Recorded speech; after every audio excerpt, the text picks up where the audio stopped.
بہت بہت شکریہ رانا صاحب، آپ نے ہمیں وقت دیا. جی رانا سنولا صاحب، میں آپ سے ایک سوال یہ کرنا چاہ رہا ہوں کہ یہ جو پچھلے چند دنوں سے پنجاب میں ایک مذہبی تنظیم ہے تحریک لبیک، یہ سڑکوں پہ نکلی ہوئی تھی اور ان کے ساتھ بعض اطلاعات یہ تھی کہ ان سے رابطہ بھی ہوا ہے، ان سے مذاکرات بھی ہوئے ہیں، لیکن مذاکرات کامیاب نہیں ہوئے اور پھر ایک بہت بڑا کریک ڈاؤن ہوا. اس میں پولیس کا بھی نقصان ہوا اور یہ مذہبی تنظیم کا دعویٰ کہ ان کے بھی کچھ لوگ جو ہیں وہ مارے گئے ہیں. تو یہ میں آپ سے جاننا چاہ رہا ہوں کہ کیونکہ آپ پنجاب مسلم لیگ کے صدر بھی ہیں، کیا واقعی کوئی مذاکرات ہو رہے تھے، اور اگر ہو رہے تھے تو وہ مذاکرات کامیاب کیوں نہیں ہوئے؟ دیکھیں، میرے علم میں نہیں ہے، لیکن جہاں تک میری انفارمیشن ہے کہ مذاکرات والی بات تو درست نہیں ہے. کوئی مذاکرات نہیں ہوئے، البتہ رابطے ضرور ہوئے ہیں. کچھ لوگوں نے خود ان سے رابطہ کیا اور کئی لوگوں کے ساتھ انہوں نے بھی رابطہ کیا، جس طرح سے مولانا فضل الرحمان صاحب سے، مفتی منیب الرحمان صاحب سے ان کا رابطہ ہوا. خواجہ سعد رفیق اور اشرف طاہر اشرفی صاحب سے، مولانا سے بھی مجھے معلوم ہوا کہ ان کا رابطہ ہوا ہے. میرے ساتھ بھی ڈاکٹر شفیق امینی صاحب ان کے ہیں، جو کہ KPK کے ان کے سربراہ ہیں اور بہت اچھے انسان ہیں. اور اسی طرح سے مولانا بغدادی صاحب ہیں جن کا کراچی سے تعلق ہے. تو میرے ساتھ بھی ان کا رابطہ ہوا، کیونکہ اس سے پہلے انہوں نے متعدد بار احتجاج کیے ہیں اور ہر بار ان کے ساتھ مذاکرات بھی ہوتے رہے اور کسی نہ کسی جگہ پہ جا کے معاملہ جو ہے وہ سیٹل ہوتا رہا. تو ان سے یہ ضرور کہا گیا ہے اس رابطے میں کہ آپ اس احتجاج یا لانگ مارچ کو کال آف کر دیں. اس میں جو ہے باوجود جو ہے وہ کامیابی نہیں ہوئی اور اس میں تشدد جو ہے وہ داخل ہو گیا اور اس میں پھر نقصان ہوا. انہوں نے بھی، ان کے کارکنوں نے بھی پولیس کے لوگوں کے اوپر جو ہے وہ یعنی مختلف الزامات ہیں، بلڈنگز کو، گاڑیوں کو جلانے کے اور فائرنگ کے. تو یہ رابطہ ضرور ہوا ان سے اور ان کو یہ ریکویسٹ ضرور کی گئی کہ وہ اس کو کال آف کر دیں. لیکن مذاکرات جو ہے وہ اس کی ایک وجہ یہ بھی ہے کہ کوئی مطالبات ہی نہیں تھے. وہ صرف یہ لانگ مارچ کرتے ہوئے اسلام آباد آنا چاہتے تھے اور اسلام آباد میں ایک غیر ملکی ایک فورن ایمبیسی جو ہے وہاں پہ وہ اپنی یادداشت پیش کرنا چاہتے تھے، جو کہ گورنمنٹ کے لیے ایکسیپٹیبل نہیں تھی کہ ان کو اسلام آباد تک مارچ کرنے دیا جائے یا اسلام آباد میں وہ داخل ہوں یا وہ جو فورن ایمبیسیز کا ایریا ہے وہاں پہ جائیں.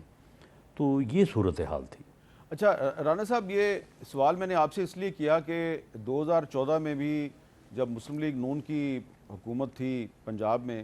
تو ایک ماڈل ٹاؤن میں واقعہ ہوا تھا اور اب 10-11 سال گزر چکے ہیں تو ابھی بھی اس کا بار بار ذکر آتا ہے. تو آپ یہ نہیں سمجھتے کہ اس مرتبہ اگر ان سے بات چیت کے ذریعے مسئلہ حل کر لیتے؟ یقیناً آپ درست کہتے ہیں کہ اسلام آباد آنا اور ایک اہم مغربی ملک کے سفارت خانے تک پہنچنا، اس کی تو حکومت اجازت نہیں دے سکتی. لیکن کل ہم نے یہ سنا کہ وہ خود اپنا جو کنٹینر تھا وہاں سے بار بار لاؤڈ سپیکر پہ کہہ رہے تھے جی ہم مذاکرات کرنا چاہتے ہیں، مذاکرات کرنا چاہتے ہیں. تو اگر کر لیے جاتے تو یہ اتنا نقصان نہ ہوتا. نہیں، دیکھیں، بات کرنے، نیگوشیٹ کرنے اور معاملات کو گفتگو کے ذریعے سلجھانے والی بات جو ہے، اس کا تو کوئی نعم البدل ہے ہی نہیں. یہ تو کسی صورت بھی کوئی بھی یہ نہیں کہہ سکتا کہ یہ طریقہ کار جو ہے یہ مؤثر نہیں ہے یا یہ ہونا نہیں چاہیے. بالکل ایسا ہونا چاہیے، لیکن یہ جن اعلانات کی آپ بات کر رہے ہیں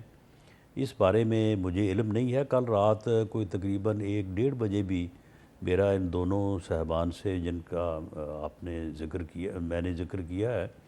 تو ان سے میرا رابطہ ہوا اور میں نے اس وقت بھی ان سے یہ ریکویسٹ کی تھی کہ آپ اس کو جو ہے وہ، بلکہ کل میں نے پریس کانفرنس میں بھی یہ ریکویسٹ کی تھی کہ آپ اس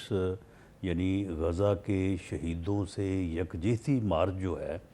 اس کو آپ اپنے ملک کے شہداء کے ساتھ یکجہتی کے نام پہ اسے ختم کر دیں یا کم از کم مؤخر کر دیں اور اس کے بعد میں بیٹھ کے جو ہے وہ بات کر لیں. غزہ کا مسئلہ تو چلو جس انداز سے بھی ہے وہ حل ہو گیا، تو اب ہمیں جو ہے وہ اپنے ملک میں جو ہے وہ اس طرح کا حالات جو ہے وہ پیدا نہیں کرنے چاہیے۔ تو کل جو افغانستان کا واقعہ ہوا جس میں ہمارے شہداء کے خون کا حساب چکایا گیا، مقدس خون کا حساب چکایا گیا، تو میں نے تو یہ بھی اپیل کی تھی کہ آپ اسی کے ساتھ جو ہے وہ یکجہتی کے طور پہ اس کو کال آف کر دیں۔ لیکن اب یہ معاملہ جو ہے یہ کہاں پہ جو ہے وہ یہ بات سمجھنے سے جو ہے وہ آر رہی گئی ہے اور اس کو ریزالو نہیں کیا گیا،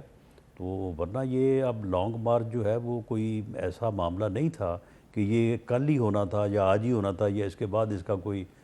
موقع نہیں رہ گیا تھا، بلکہ پچھلے 2 سال سے غزہ میں تو ظلم ہو رہا ہے، بے گناہ خون بہایا جا رہا ہے۔ تو یہ رات بھی بات ہوئی ہے، لیکن بہرحال یہ بات جو اچھا ہے وہ رانا صاحب، ریزالو نہیں ہو سکی۔ آپ کی یہ شفیق امینی صاحب سے بھی بات ہو رہی تھی، بغدادی صاحب سے بھی بات ہو رہی تھی، آپ نے ان سے پوچھا کہ جب غزہ کے جو کانفلکٹ کے جو فریقین ہیں ان کے درمیان ایک امن معاہدہ ہو رہا ہے اور وہاں پہ قیدیوں کا تبادلہ بھی ہو رہا ہے، سیز فائر بھی ہو گیا ہے، تو پھر آپ کے اس مارچ کی کیا اہمیت ہے، اس کا کیا مقصد ہے؟ یہ آپ نے ان سے پوچھا نہیں تھا؟ کیونکہ یہ لوگ بھی پوچھ رہے ہیں کہ جب وہاں نہیں پہ امن بالکل معاہدہ پوچھا، ہو گیا تو نہیں ان سے جی بالکل ان سے پوچھا، بلکہ ان کے ساتھ آرگو کیا کہ بھئی اب وہ معاملہ تو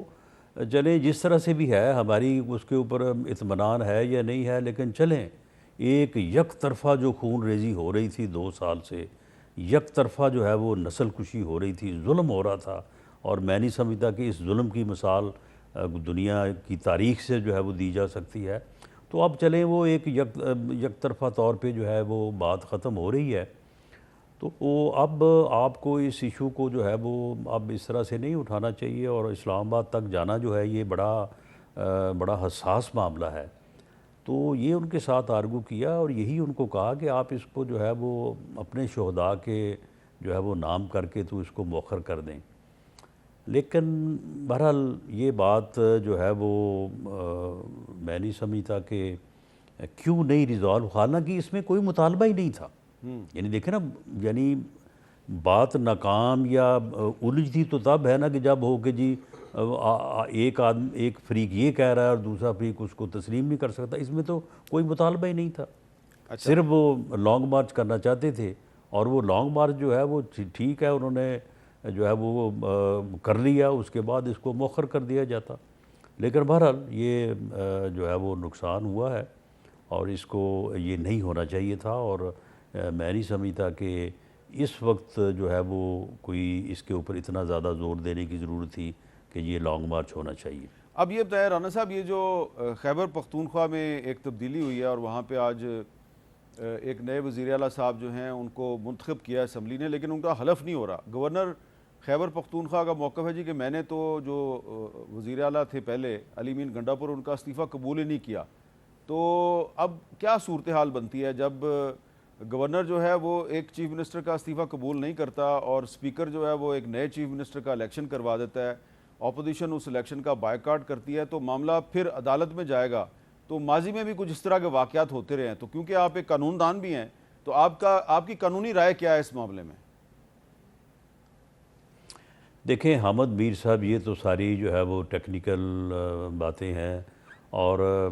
لیگل معاملات میں جو ہے وہ کسی کے صحیح یا غلط ہونے کی بات نہیں ہوتی، موقف ہوتا ہے۔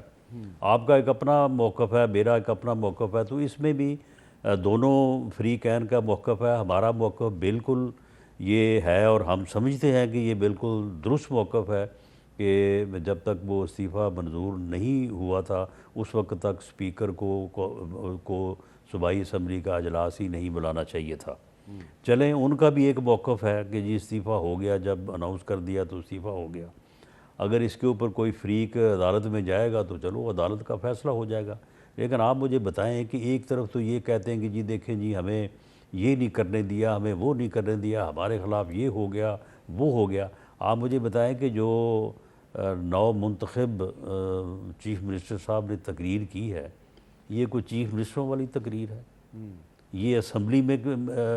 کی جانے والی تقریر ہے؟ اور انہوں نے جن ارادوں کا ذکر کیا ہے،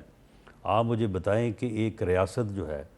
یہ کس طرح سے جو ہے وہ ان معاملات کو جو ہے وہ ساتھ لے کے چلے گی کہ ایک اتنا اہم صوبہ جس میں جو ہے وہ دہشت گردی کا عالم یہ ہے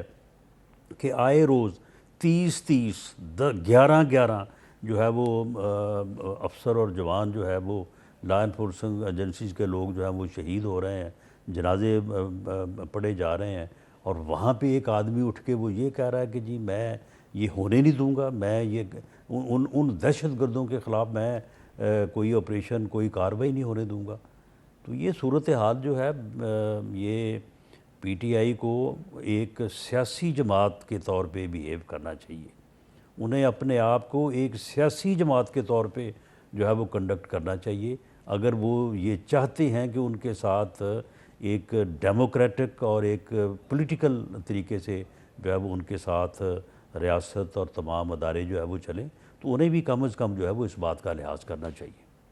تو آپ کو کیا لگتا ہے کہ اب یہ جو نئے چیف منسٹر صاحب آئے اور ان کی تقریر کا بھی آپ نے ذکر کیا ہے، تو اگر وہ اصرار کرتے ہیں کہ میں ہی صوبے کا چیف منسٹر ہوں، تو کیا فیڈرل گورنمنٹ جو ہے وہ ان کے ساتھ چلے گی؟ کیونکہ وہ تو پہلے ہی کہہ رہے ہیں کہ میں نے تو فیڈرل گورنمنٹ کے ساتھ نہیں چلنا، تو اگر فیڈرل گورنمنٹ جو ہے اس کے بھی ریزرویشنز ہیں، تو پھر یہ صوبہ اور وفاق جو ہیں یہ اس کے درمیان تو پہلے ہی کافی فاصلے تھے، وہ فاصلے مزید بڑھ جائیں گے، ان کا فائدہ کون اٹھائے گا؟ نہیں میر صاحب، بات یہ ہے کہ فیڈرل گورنمنٹ کی کون سی ریزرویشن ہے؟ فیڈرل گورنمنٹ کی تو یہی ریزرویشن ہے کہ وہ چیف منسٹر صاحب کہہ رہے ہیں کہ میں نے فیڈرل گورنمنٹ کے ساتھ نہیں چلنا۔ چیف منسٹر صاحب کانسٹیٹیوشن پڑھیں، چیف منسٹر صاحب جو ہے وہ قانون پڑھیں، لیکن وہ تو اپنے متعلق کچھ اور ہی بتا رہے ہیں۔ وہ تو کہہ رہے ہیں کہ جی میں تو یہ ہوں اور میں نے تو اسی طرح سے جو ہے وہ کرنا ہے۔ وہ تو کسی عشق میں مبتلا ہیں اور اس عشق میں جو ہے وہ مرنے کی تمنا رکھتے ہیں۔ تو آپ مجھے بتائیں کہ یہ چیزیں تو پھر آئین اور قانون میں تو فٹ نہیں ہوتی۔ تو بات یہ ہے کہ آپ کو لگتا ہے کہ ان کو وہ کوئی قانونی آئین اور مشکلات کا قانون سامنا جس کے ہوگا؟ مطابق انہوں نے ایز چیف منسٹر ایکٹ کرنا ہے اس کو ذرا دیکھ لیں۔ وہ آپ کے خیال میں ان کو کن قانونی مشکلات کا سامنا ہوگا؟ دیکھیں، جب وہ کہہ رہے ہیں کہ میں نے کسی قانون کسی آئین کے اوپر عمل ہی نہیں کرنا، میں نے فیڈرل گورنمنٹ کے ساتھ تعاون ہی نہیں کرنا، تو آپ مجھے بتائیں کہ ایک صوبائی حکومت جو ہے، بھلے 18ویں ترمیم کے بعد بہت ساری انڈیپینڈنس ہے اور بہت سارے معاملات میں صوبائی حکومت جو ہے وہ خود مختار ہے اور خود مختار ہونا چاہیے صوبائی حکومتوں کو، لیکن ایسا بالکل نہیں ہے کہ کوئی صوبائی حکومت جو ہے وہ فیڈرل گورنمنٹ کے بالکل جو ہے وہ کہے کہ جی میں نے اس کو تسلیم ہی نہیں کرنا۔ یہ تو پھر جو ہے وہ ایک میوٹنی کے مترادف چیز ہے جو انہوں نے تقریر آج جو انہوں نے کی ہے۔ تو اس کے اوپر جو ہے وہ بھلے فیڈرل گورنمنٹ جو ہے وہ کوشش تو کرے گی کہ ان معاملات کو جو ہے وہ بگڑنے سے بچایا جائے، لیکن اگر ان کا کنڈکٹ اپنی تقریر کے مطابق ہی رہا تو میں نہیں سمجھتا کہ وہ ایک صوبائی حکومت کے سربراہ کے طور پہ جو ہے وہ آئین اور قانون کے مطابق اپنے آپ کو چلا سکتے ہیں۔